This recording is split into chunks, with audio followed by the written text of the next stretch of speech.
ಮಹಿಳಾ ಕೈದಿಗಳ ಯೋಗಕ್ಷೇಮ ಮತ್ತು ಕಾರಾಗೃಹಗಳ ಆಡಳಿತದಲ್ಲಿ ಪಾರದರ್ಶಕತೆ ಖಚಿತಪಡಿಸಲು ರಾಷ್ಟ್ರೀಯ ಕಾರಾಗೃಹ ಆಯೋಗ ಸ್ಥಾಪಿಸುವಂತೆ ರಾಷ್ಟ್ರೀಯ ಮಹಿಳಾ ಆಯೋಗ ಕೇಂದ್ರ ಸರ್ಕಾರಕ್ಕೆ ಶಿಫಾರಸು ಮಾಡಿದೆ.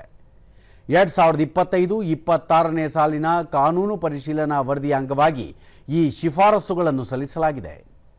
ಮಹಿಳಾ ಕೇಂದ್ರಿತ ಮಾನವೀಯ ಹಾಗೂ ಹಕ್ಕುಗಳ ಆಧಾರಿತ ತಿದ್ದುಪಡಿ ವ್ಯವಸ್ಥೆಯನ್ನು ರೂಪಿಸುವ ನಿಟ್ಟಿನಲ್ಲಿ ಈ ವರದಿ ತಯಾರಿಸಲಾಗಿದೆ.